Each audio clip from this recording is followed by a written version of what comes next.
بسم اللہ الرحمن الرحیم۔ السلام علیکم۔ غزوہ احد سے کچھ عرصہ پہلے کا ذکر ہے کہ ایک دن بارگاہ رسالت میں ایک مقدمہ پیش ہوا۔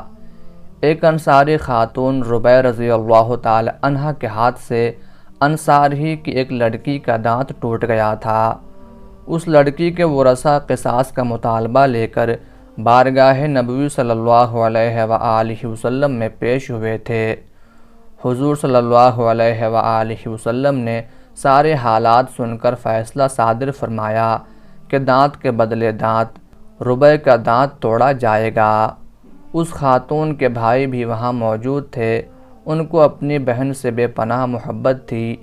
اگرچہ وہ ایک سچے مسلمان اور حضور صلی اللہ علیہ وآلہ وسلم کے عاشق صادق تھے، لیکن بہن کی محبت کے جذبے سے مغلوب ہو کر بے اختیار ان کی زبان سے نکل گیا، یا رسول اللہ، اللہ کی قسم ربیع کا دانت نہ توڑا جائے گا۔ حضور صلی اللہ علیہ وآلہ وسلم نے فرمایا، بھائی، اللہ کا یہی حکم ہے۔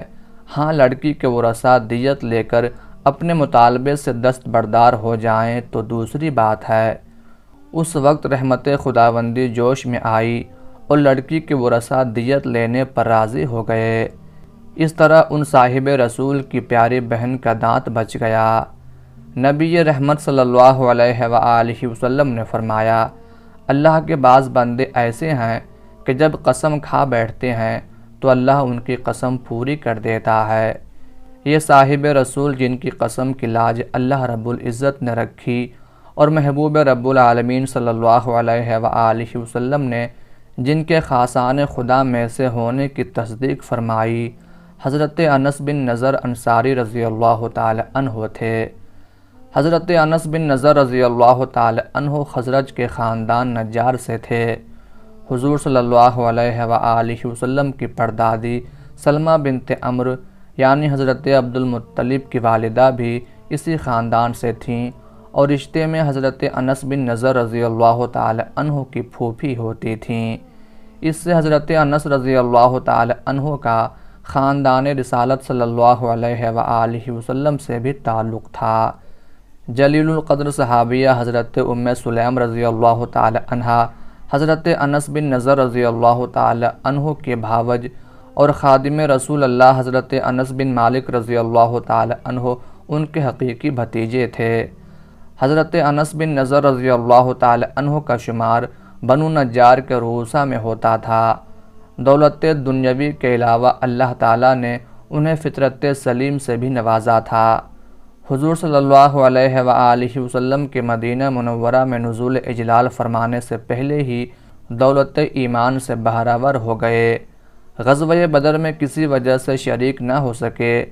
کفر و حق کے اس معرکہ اول میں اپنی شرکت سے محرومی کا انہیں بے حد قلق تھا۔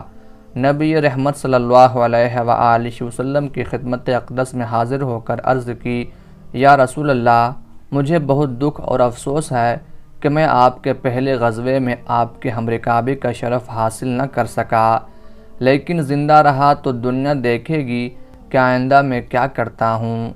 شوال 3 ہجری میں غزوہ احد پیش آیا تو حضرت انس بن نضر رضی اللہ تعالی عنہ اس میں بڑے جوش اور جذبے کے ساتھ شریک ہوئے۔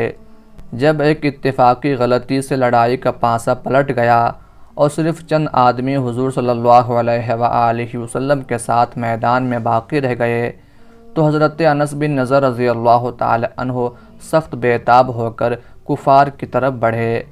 راستے میں حضرت سعد بن معاذ رضی اللہ تعالی عنہ ملے۔ ان سے مخاطب ہو کر فرمایا، سعد، کہاں جاتے ہو؟ جنت وہ ہے۔ اللہ کی قسم، مجھے احد کی طرف سے جنت کی خوشبو آ رہی ہے۔ ایک اور روایت میں ہے کہ رسول اکرم صلی اللہ علیہ وآلہ وسلم کی شہادت کی خبر سن کر چند صحابہ بے دلی کے عالم میں لڑائی چھوڑ کر الگ جا بیٹھے تھے۔ حضرت انس بن نضر رضی اللہ تعالی عنہ ان کے پاس سے گزرے تو پوچھا کہ تم لوگ لڑائی چھوڑ کر یہاں کیوں بیٹھے ہو؟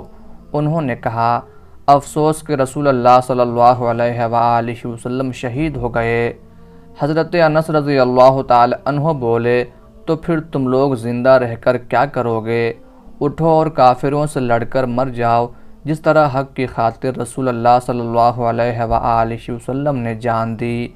یہ کہہ کر بڑے جوش سے تلوار چلاتے ہوئے کفار کے ہجوم میں گھس گئے اور دیر تک داد شجاعت دیتے رہے۔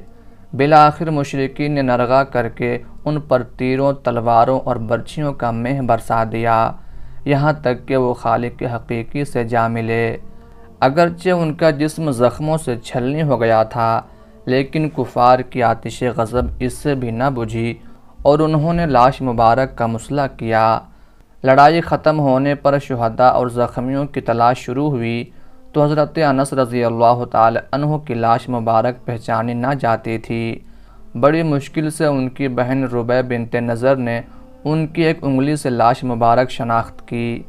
کہا جاتا ہے کہ حضرت انس رضی اللہ تعالی عنہ کی انگلی پر ایک تل تھا، جسے دیکھ کر حضرت ربیع نے پہچانا۔ بعض روایتوں میں یہ بھی آیا ہے کہ انہوں نے حضرت انس رضی اللہ تعالی عنہ کے خوبصورت دانتوں یا انگلیوں کی پوروں سے لاش مبارک شناخت کی۔ بہرصورت اس بات پر سب کا اتفاق ہے کہ حضرت انس بن نضر رضی اللہ تعالی عنہ نے راہ حق میں اس شان سے جان دی کہ جسم کا کوئی حصہ زخموں سے خالی نہ تھا۔ خالق کون و مکان کو ان کی یہ ادا ایسی بھائی کہ بروایت حضرت انس بن مالک رضی اللہ تعالی عنہ یہ آیت ان کے بارے میں نازل ہوئی۔ ایمان والوں میں بہت سے ایسے لوگ ہیں جنہوں نے اللہ سے کیے ہوئے وعدے کو سچا کر دکھایا ہے۔ ان میں سے کوئی اپنی نظر پوری کر چکا ہے اور کوئی وقت آنے کا منتظر ہے۔